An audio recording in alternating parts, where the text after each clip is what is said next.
Praise God!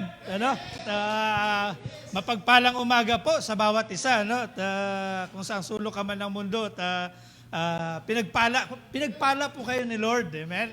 So, sa ngayon po, at bagaman pinagpala tayo, so tatalakayin na natin kung paano po tayo pinagpala. Ano? So, sa oras po na to, dadako po tayo sa isang mahalagang gawain po sa ating panambahan. Ito po yung tinatawag na tithes and offering, at ito po yung pagbibigay. Amen? Sabi po dito, when you give, thank Him for the ability, thank Him for the finances to give, do it with honor and worship in your heart. Amen? So kung magbibigay po pala tayo, is dapat po pala, para po natin maranasan, pag po tayo nagbigay, at meron po tayong nararamdaman na kung minsan mabigat, So, paano po ba natin, ano po ba yung mga gagawin mo para gumaan ito, Ito yung mga kaparaanan, So, pagbibigay po, kapag po tayo ay magbibigay, dapat po pala muna tayo magpasalamat sa Panginoon,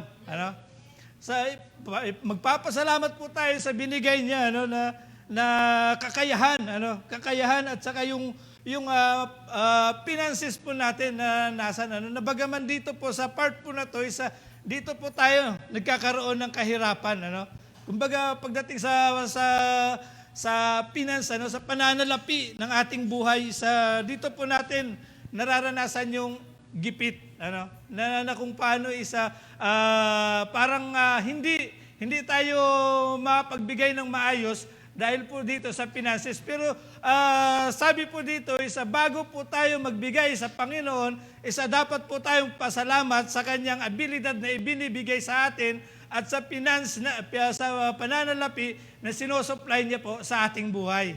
Amen? So bagaman po tayo, na nakaranas po tayo ng mga kung ano-ano po mga pagsubok, yun po,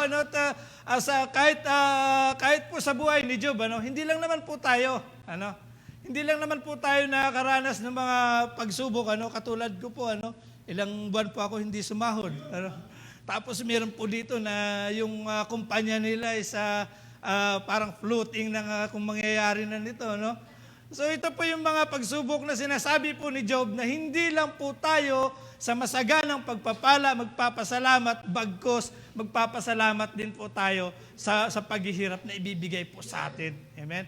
So dito po, na kumbaga, kung ano man yung nararanasan mong hirap, kung ano man yung nararanasan trouble sa buhay mo, kung ano man yung mga pagsubok na dinadanas mo ngayon, dapat ka pa rin pala magpasalamat sa Diyos.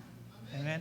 So kaya dito po sinabi po ni Job, hindi lang sa masaganang pagpapala tayo dapat magpapasalamat. Amen?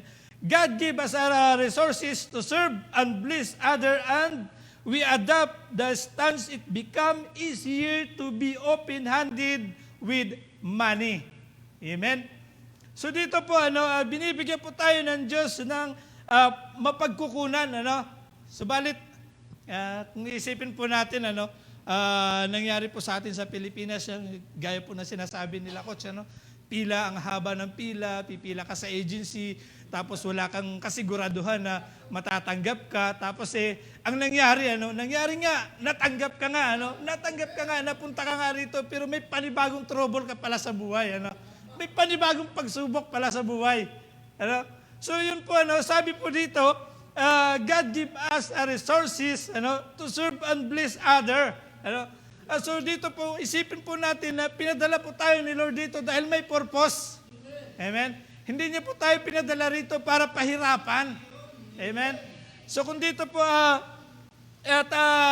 para po yung sa ating pananalapi o sa ating hanap buhay, yung nagiging resources po natin ng ating buhay, magaan po nating maibubukas yung ating kamay para sa pagbibigay sa Panginoon. Amen? So dito po sa mensahe po na ito, hindi po tayo binibigyan ni Lord ng mga pagsubok na labis tayong malulugmok. Binibigyan niya po tayo ng pagsubok na kung paano po tayo titibay sa pananampalataya sa Kanya at kung paano po tayo tatanaw ng pagbibigay, pagbabalik tanaw sa Kanyang pagpapalang ibinigay sa atin. Amen? So dito po, ang verse po na to is sinasabi po rito na lahat po ng ating mga pangangailangan is may ibibigay po ni Lord. Amen? Sino po ba dito yung dumanas ng masagana na? Amen? Amen? So lahat po tayo, bago tayo dumanas ng masagana, dumanas muna tayo ng paghihirap. Amen? Na kung saan sa buhay lang po namin, dumadating kami doon sa point na aabutan na kami ng gabi, ng kulimlim, na gutom pa rin. Amen? Pero sabi po ni Lord, ibibigay niya yung kailangan mo. So hindi pa naman dumating yung dilim ng yung pagsara ng liwanag is meron na pong ginagamit si Lord, Meron na pong ginagamit si Lord na para bigyan ka ng kanin man lang, ulam man lang, Yun yung mga hindi mo inaasahan, na blessings na mula kay Lord kasi yun po yung pangako ni Lord na ibibigay niya ang iyong mga pangangailangan. Amen? So bilang mananampalataya o susunod sa kanyang salita, dapat po tayo magbigay ng ayon sa ating kalooban, subalit ito po ay ang nagiging daan, ito yung nagiging daan na kung paano po tayo ni Lord pinagpala, na kung paano po tayo pinalakas sa ating buhay, na kung paano po tayo ngayon pinapasagana. Amen? So, dito po, nawa po ang bawat isa magbigay lamang ng yung may kagalakan sa kanyang puso.